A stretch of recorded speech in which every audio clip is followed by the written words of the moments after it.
안 되네. 잠깐만요.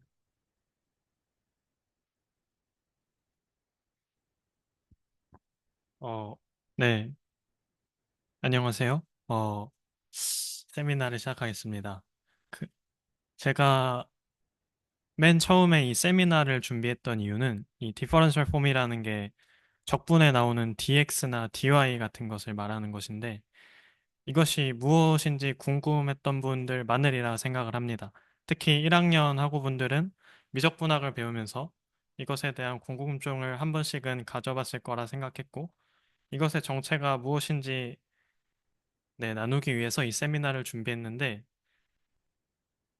정말 맨 처음에는 1학년들한테 이것을 나누고 싶었습니다. 근데 세미나를 준비하다 보니 도저히 1학년들이 쉽게 따라올 만한 내용은 아니었던 것 같고요. 네, 일단 그 말씀을 하고 들어가겠습니다. 어, 목차를 보면 먼저 선수 지식을 하고, 다음으로는 RN에서의 디퍼런셜 폼에 대해서 다루겠습니다. 그리고 야코비안을 디퍼런셜 폼을 이용해서 유도하는 것을 할 거고요. 마지막으로 스무스 매니폴드 위에서 디퍼런셜 폼을 간단하게 다루고 세미나를 마치도록 하겠습니다. 네. 맨 처음 알아야 할 것은 이제 리니어리티에 대해서 알아야 합니다. 리니어라는 것은 보시는 것 같이 그 벡터 스페이스에서 정의된 함수 L이라는 것이 다음과 같은 두 가지 조건을 만족시키면 됩니다.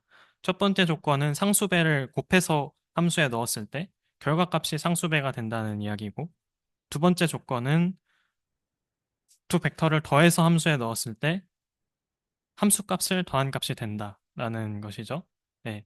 그래서 아마 선형대수를 배웠다면 다 알겠지만 L이라는 것의 정체는 결국 행렬입니다. 네. 그래서 이게 리니어라는 것이고, 다음으로는 바이리니어에 대해서 살펴봐야 합니다. 바이리니어도 이제 리니어와 비슷한 성질인데, 이번에는 함수가 벡터를 두 개 받습니다. 두 개 받아서 하나의 벡터를 출력해주는 함수인데, 이 받는 각각의 벡터에 대해서 리니어한 성질을 갖습니다. 즉, 이 부분이 이렇게 두 개로 쪼개지게 되고, 이 부분이 이렇게 두 개로 쪼개지게 되는 것입니다.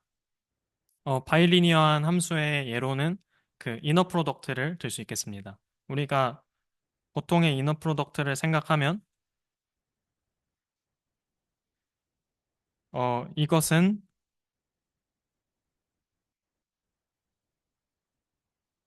이런 것을 만족시키고 여기 있는 성질들을 모두 만족시킨다는 것을 알 수가 있습니다. 네. 이제 다음으로 볼 것은 이제 리니어나 바이리니어를 넘어서 이제 세 가지 항에 대한 어떤 리니어한 성질을 얘기할 수도 있을 거고 네 가지 항에 대한 리니어한 성질을 얘기할 수도 있을 겁니다. 그런 것을 이제 멀티 리니어라고 하는데 K개의 벡터를 받아서 하나의 벡터를 출력해주는 함수 L이 각각의 컴포넌트에 대해서 리니어한 성질을 가지면 L은 K 리니어하다라고 이야기를 합니다. 네, 여기까지는 이제 멀티 리니어에 대한 성질을 이야기를 해봤고요. 다음으로 볼 것은 얼터네이팅 하다는 것에 대해서 알아야 합니다. 이제 L이 K 리니어한 함수라고 했을 때 그 각각 그 L이 받는 컴포넌트의 두 개의 위치를 바꾸는 것을 생각을 해볼 수가 있을 겁니다. 이때 출력되는 함수 값이 마이너스 1배가 된다면 L은 얼터네이팅 하다라고 합니다. 얼터네이팅한 함수의 예로는 그 디터미넌트를 들 수 있겠습니다. 이것이 무슨 말인고 하니 디터미넌트는 이제 n차원 벡터 n개를 받아서 스칼라 값 하나를 출력을 해주죠. 네. 근데 이 두 개의 위치를 바꾸면 마이너스 1배가 된다는 것을 아실 겁니다. 선형대수 시간에 배웠을 것이라 생각을 합니다. 네. 그리고 이제 L이 그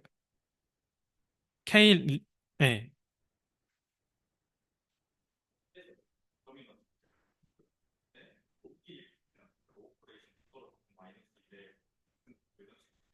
네. 아, 그 트랜스포즈에 취하면 될 것 같습니다. 네, 네. 네, 이제는 폼이라는 것에 대해서 볼 건데요. 폼은 쉽게 말하면 그냥 그 스칼라 값을 주는 멀티리니어한 함수라고 생각을 하시면 될 것 같습니다. 그래서 이제 어, 그 K개의 벡터를 받는 멀티리니어한 얼터네이팅 폼들의 집합을 다음과 같이 람다 K의 V 스타와 같이 나타내게 됩니다. 네. 그 다음으로 듀얼 스페이스라는 것에 대해 볼 텐데, 듀얼 스페이스는 쉽게 말하면 어떤 벡터 V에서 그 실수값을 주는 리니어 함수들의 모임이라고 생각을 하시면 될 것 같습니다. 네, 정확히 그렇게 정의가 되고요. 듀얼 스페이스도 원래 벡터 스페이스와 같이 그 벡터 스페이스 구조를 가지게 되는데, 덧셈을 다음과 같이 정의하고 상수배를 다음과 같이 정의하면 어, 잘 정의된 벡터 스페이스가 되게 됩니다. 네, 그리고 마지막으로 원래 벡터 스페이스 V에 다음과 같은 베이시스가 주어져 있다고 하면 우리는 듀얼 베이시스라고 하는 것을 잡을 수가 있는데 어, 리니어 익스텐션 시어럼에 의해서 그 듀얼의 원소는 이 V 베이시스의 원소에 대한 값만 지정을 해주면 결정이 되게 됩니다. 따라서 그 각각에 대한 VI에 대한 듀얼을 VJ를 받았을 때 이 크로네커 델타 I라고 하는 것은 i와 j가 같으면 1을 출력해주고 i와 j가 다르면 0을 출력해주는 그런 함수입니다. 그러니까 한마디로 이 벡터를 듀얼을 시켜서 듀얼 스페이스의 원소를 만들 수 있다라고 생각을 하시면 될 것 같습니다.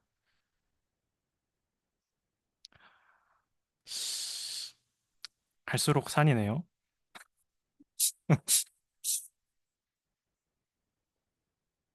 네.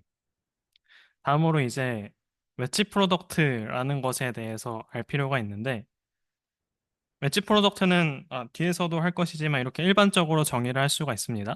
그렇지만 저렇게까지는 알 필요가 없을 것 같아서 그 원폼에 대해서 즉 벡터 하나를 받아서 스칼라를 출력해주는 얼터네이팅 폼에 대해서만 그 웨지 프로덕트를 정의하도록 하겠습니다. 그러니까 여기서 나오는 피와 프사이는 둘 다 원폼이라고 보시면 되겠습니다.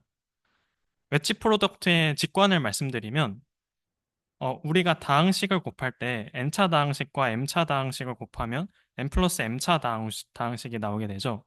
이거와 비슷한 것을 한다고 하면 됩니다. 생각하시면 됩니다. n개의 벡터를 받는 그 멀티리니어한 함수들이 있고 n개의 벡터를 받는 멀티리니어한 함수들이 있으면 이 둘을 곱해서 뭔가 n 더하기 m개의 벡터를 받는 멀티리니어한 함수를 만들고 싶다라는 것이 자연스러운 발상일 수가 있습니다. 특히 얼터네이팅 폼에 대해서는 두 개의 얼터네이팅 폼을 곱해서 그 더 차수가 높은 얼터네이팅 폼을 만드는 것이 가능합니다. 그것을 이제 웨지 프로덕트라고 하는데 두 개의 원폼에 대해서 웨지 프로덕트는 다음과 같이 정의가 됩니다. 지금 보시면 이 웨지 프로덕트를 한 결과는 벡터를 두 개 받아서 스칼라를 하나 출력해주는 투폼이 된다는 것을 알 수가 있습니다. 네. 그리고 다음과 같은 계산 방식을 통해서 계산을 해보게 되면 실제로 무엇을 얻을 수 있냐면 같은 원폼 두 개를 웨지 프로덕트 하면은 상등적으로 0이 나오게 되고요. 두 개의 웨지 프로덕트의 순서를 바꾸면 마이너스 1배가 되는 그런 성질이 있습니다. 다른 것은 다 까먹더라도 좀 이따 이 사실은 쓰이기 때문에 이것만이라도 기억해 주시면 좋을 것 같습니다. 네.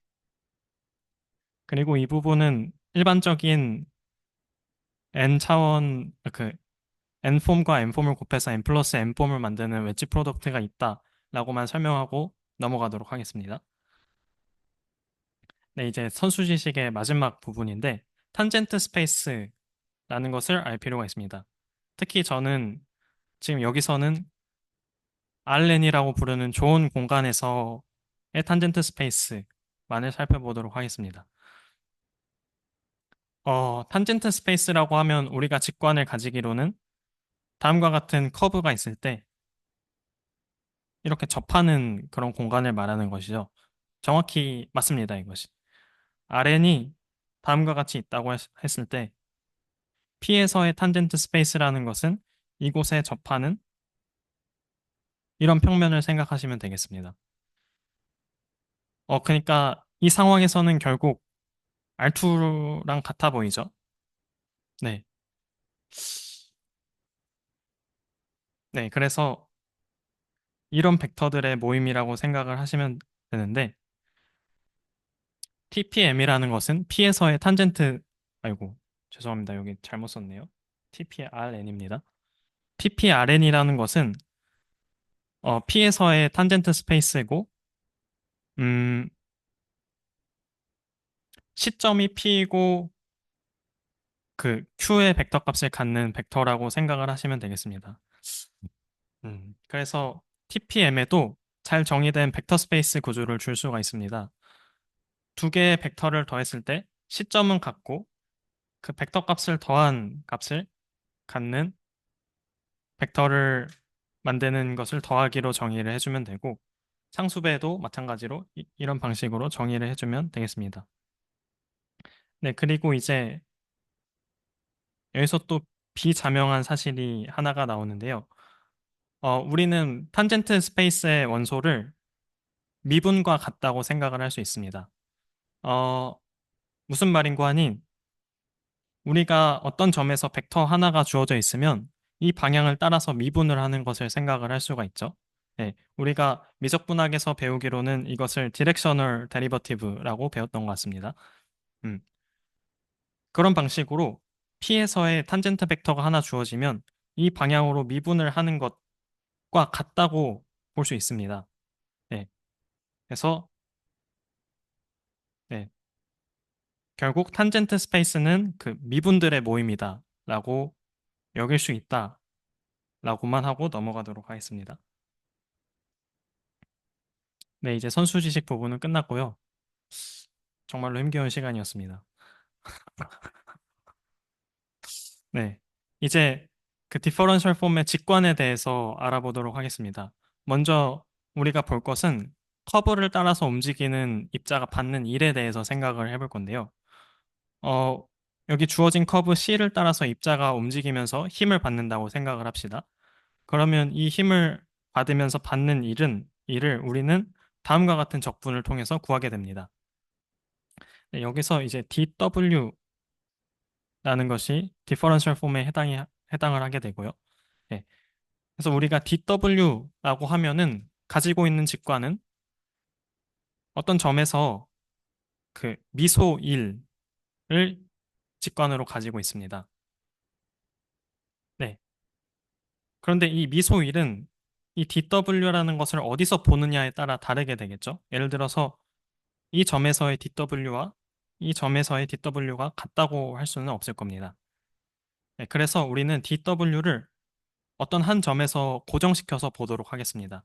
그 점을 P라고 하고 그 점 위에서 보는 dW를 dWP와 같이 나타내도록 하겠습니다. 그러면 이제 이 dWP라는 양을 계산을 하기 위해서는 이 P라는 점에서 그 얼마만큼의 힘을 받는지를 알 필요가 있을 겁니다. 예를 들어서 이런 힘을 받는다면 이만큼에 해당하는 dWP가 나올 것이고 이런 힘을 받는다면 이만큼에 해당하는 P가 계산이 되겠죠. 네. 근데 여기서 주목해서 보셔야 할 점은 즉 이 점에서 정의된 벡터 그러니까 탄젠트 벡터를 하나 받아서 1은 스칼라 값이죠. 스칼라 값을 출력해주는 함수라고 dWP를 볼 수 있다는 것입니다.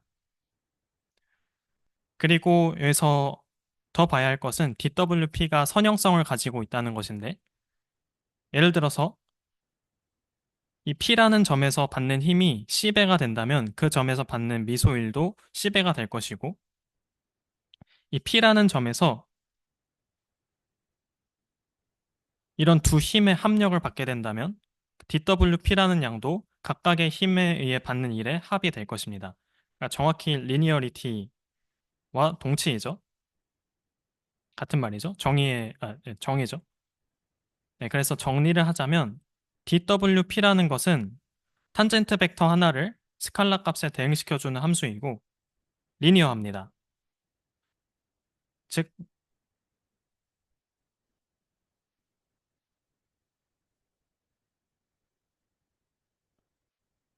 이것을 만족시키는 리니어한 함수이고 이것은 TPC의 듀얼의 원소이죠. 네, 이 듀얼을 다음과 같이 표기를 합니다. 네, 다음으로는 서피스 에리아에 대해서 살펴보도록 하겠습니다. 우리가 서피스 에리아를 구할 때는 미적분학 시간에 배우기로는 이 공면을 S라고 하면 다음과 같은 식을 통해서 계산을 했습니다. 이제 아까와 같이 DA를 한 점에 고정을 시켜놓고 생각을 해본다면 DAP라는 것은 이 부분에서 접벡터 두 개를 받아서 이 접벡터로 이루어지는 이 평행사변형의 넓이를 계산한 것이 되겠죠. 그러니까 이런 함수라고 볼 수 있다는 것입니다. 그 접벡터 두 개를 받아서 이것의 디터미넌트를 구하면 이것으로 이루어지는 평행사변형의 넓이가 나오게 됩니다. 네, 여기서도 마찬가지로 DAP는 바이리니어를 가지게 되는데요. 어, 네, 디터미넌트가 바이리니어하다는 것을 알 수 있을 것 같습니다. 또한 디터미넌트는 얼터네이팅 하기 때문에 DAP는 바이리니어 하면서 얼터네이팅한 함수가 됩니다. 정리를 하자면 DAP는 두 개의 탄젠트 벡터를 받아서 하나의 스칼라 값을 출력해주는 함수이고 바이리니어하고 얼터네이팅 합니다. 이것을 로테이션으로 나타내게 되면 이런 식으로 쓸 수가 있게 되겠고요. 네, 그래서 정리를 하자면 결국 디퍼런셜 폼이라는 것의 정체는 여기서 로컬하게 본다는 것은 우리가 아까 한 이것을 말하는 것입니다. 즉, 한 점을 고정시키고 볼 때, 벡터를 여러 개 받아서 탄젠트 벡터가 되겠죠. 탄젠트 벡터를 여러 개 받아서 하나의 스칼라 값에 대응시켜주는 함수이고, 또 멀티리니어하며 얼터네이팅한 함수가 되게 되는 것입니다. 네, 사실 이것이 디퍼런셜 폼의 정체라고 볼 수 있겠습니다. 네. 이제 다음으로 그럼 이 디퍼런셜 폼을 이용해서 어떤 짓을 할 수 있는가에 대해서 다뤄보도록 하겠습니다. 최종적으로는 이 야코비안이 어떻게 나오는지를 살펴볼 거고요.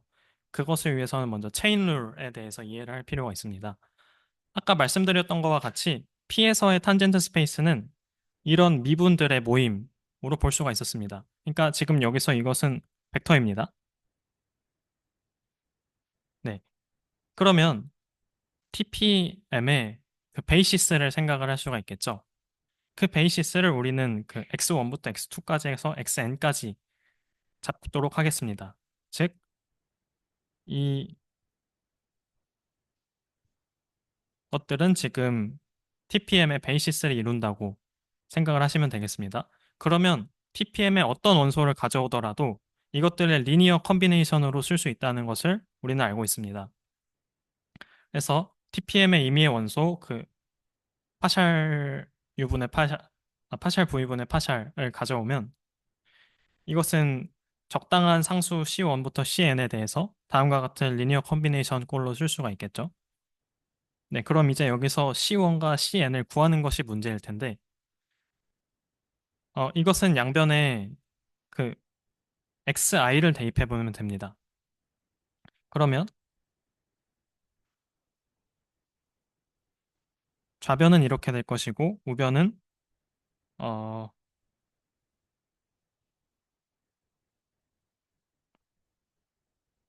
다음과 같이 되겠죠. 네, 그런데 이것들에 대해서 살펴보면 그 정확히 그 xi가 분모와 분자가 둘 다 xi일 때만 그 1의 값을 갖고 나머지는 다 0의 값을 갖는다는 것을 알 수 있습니다. 즉, 이것은 그냥 ci가 됩니다. 그러니까 이 개수들을 우리는 구한 것이죠. 개수들은 다음과 같은 형태로 나오게 되고 이것을 대입해보면 잘 아는 체인룰이 나오게 됩니다. 예. 그러니까 체인룰은 한마디로 탄젠트 스페이스에서의 베이시스 체인지라고 볼 수가 있는 것이죠. 네, 다음으로는 야코비안에 대해서 알아보도록 하겠습니다. 네. 그 전에 이 dxi라는 것을 명확하게 정해야 할 필요가 있는데 dxi라는 것은 디퍼런셜 폼이기 때문에 TPM의 듀얼의 원소입니다. 근데 우리가 아까 원래 벡터 스페이스의 베이시스를 알고 있으면 그것의 듀얼 베이시스를 만들 수가 있다고 했습니다. 예, 정확히 이 탄젠트 스페이스의 듀얼 베이시스가 dxi에 해당하게 됩니다. 그러니까 정의를 그대로 풀어 쓰자면 다음과 같은 그 성질을 만족시키는 함수 dxi가 그 우리가 정말 알고 있는 dxi가 됩니다. 네. 그런데 이제 아이고, 죄송합니다. 우리가 방금 살펴봤던 체인룰의 양변의 듀얼을 치게, 양변의 듀얼을 취해주게 되면 그 모든 이런 꼴로 생긴 것이 dxi로 변하면서 다음과 같은 형태를 얻을 수가 있게 됩니다. 우리는 이것을 그 함수의 토탈 데리버티브라고 부르죠. 네. 그러니까 토탈 데리버티브라고 불렀던 것은 그 체인룰의 듀얼 버전이라고 생각을 하시면 되겠습니다. 네, 실제로 R2에서 정말로 우리가 쓰고 있는 X랑 Y, 그러니까 카테르시안 코디네이트에서 그 폴라 코디네이트로 좌표를 바꾸면 다음과 같은 것이 정말로 성립을 하게 됩니다. 여기서 이 각각은 벡터라고 볼 수가 있겠고 원폼이라고도 볼 수가 있겠죠. 네, 그런데 원폼에 대해서는 아까 웨지 프로덕트를 하는 방법을 정의를 했습니다. 그래서 이 식들을 정말로 웨지 프로덕트를 해보게 되면 여기서 이제 분배 법칙을 사용해서 전개를 하신다고 생각을 하면 되고요. 아까 봤던 바로는 원폼을 같은 것을 두 개를 웨지하게 되면 0이 나오고 웨지하는 순서를 바꾸게 되면 마이너스 1배가 된다고 했습니다. 예. 그래서 정말로 계산을 해보면 이런 결과가 나오게 되고 이 값을 계산을 하면 R이 나오게 됩니다. 그러니까 우리는 지금 잘 알고 있는 그 관계식 dx, dy가 r, dr, d세타와 같다는 것을 증명을 한 것이죠. 네, 이런 방식으로 일반적으로 x1과 xn으로 이루어진 좌표에서 u1과 un으로 이루어진 좌표로 그 변수 변환을 하게 된다면 이것을 계산을 해보면 정말로 이러한 형식이 나오는데 이 부분이 이제 야코비안에 해당하는 것이죠. 예. 그래서 야코비안은 그 탄젠트 스페이스에서 베이시스 체인지를 하고 웨지 프로덕트를 한 결과라고 생각을 하시면 될 것 같습니다. 네. 여기까지도 충분히 메웠다고 생각을 합니다. 근데 네, 스무스 매니폴드에서도 이야기를 한번 해보도록 하겠습니다. 네, 먼저 스무스 매니폴드라는 것은 쉽게 말해서 n차원 도형이라고 생각을 하시면 되겠습니다. 정확히는 국소적으로 유클리디안 스페이스와 닮은 도형을 말하는 것입니다. 네, 네, 맞습니다. 네, 쉬운 예를 생각하자면 그 속이 빈 구의 껍데기를 보시면 되겠습니다. 그러니까 우리는 지구에 살고 있는데 사실은 평평하다고 생각을 하죠. 여기가 한 점에 서 있으면 우리는 이것을 R2라고 본다는 것입니다. 다음과 같은 예제를 생각을 하면 되겠고요. 이것은 이제 엄밀하게 정의하는 과정인데 생략을 하도록 하겠습니다. 네, 그리고 그 매니폴드 위에서 탄젠트 스페이스를 일반적으로 정의를 할 수가 있게 됩니다. 우리가 아까 탄젠트 스페이스를 미분들의 모임이라고 정의를 했던 것처럼 여기 또 함수에서 이 실수로 가는 것은 한 점에서의 미분만을 보기 때문입니다. 네, 실수로 가는 이런 미분들을 정의를 할 수 있게 됩니다. 미분들은 이제 다음과 같은 그 뭐라 그러죠, 이거? 프로덕트 룰을 만족시키는 그런 함수들을 다 미분이라고 하고 이것들을 모아놓은 것을 그 일반적으로 매니폴드 위에서 탄젠트 스페이스라고 정의를 하게 됩니다. 이런 것을 다 알게 된다면 아이고 네 이것은 그러니까 이 v 방향으로의 미분이 그 dv이고 이것이 탄젠트 벡터이고 탄젠트 스페이스의 원소이다라는 것을 나타낸 것이고 이런 것을 다 알게 된다면 일반적으로 스무스 매니폴드 위에서 디퍼런셜 폼을 정의를 할 수 있게 됩니다. 디퍼런셜 폼이라는 것의 직관이 그 한 점이 고정이 되면 거기서 멀티리니어한 얼터네이팅 폼이 나오는 것이었죠. 네, 그래서 한 점을 고정시킬 때마다 어떤 폼들이 나올 건데 이 폼은 그 탄젠트 스페이스 위에서 정의된 그런 폼이다. 네. 그래서 이것이 최종적인 그 스무스 매니폴드 위에서 디퍼런셜 폼의 정의가 되겠습니다. 네, 이상 발표 마치도록 하겠습니다.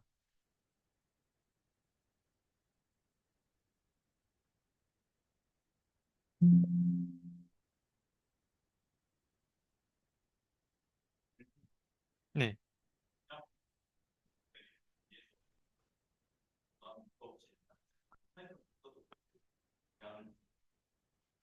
일단 미분을 해야 되고요.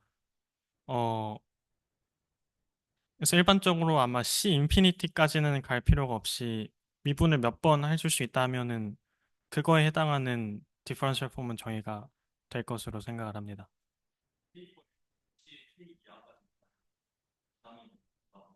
네.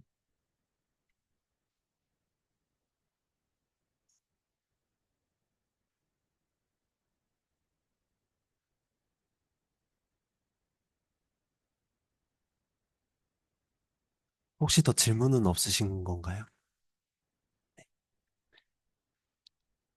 자, 그러면은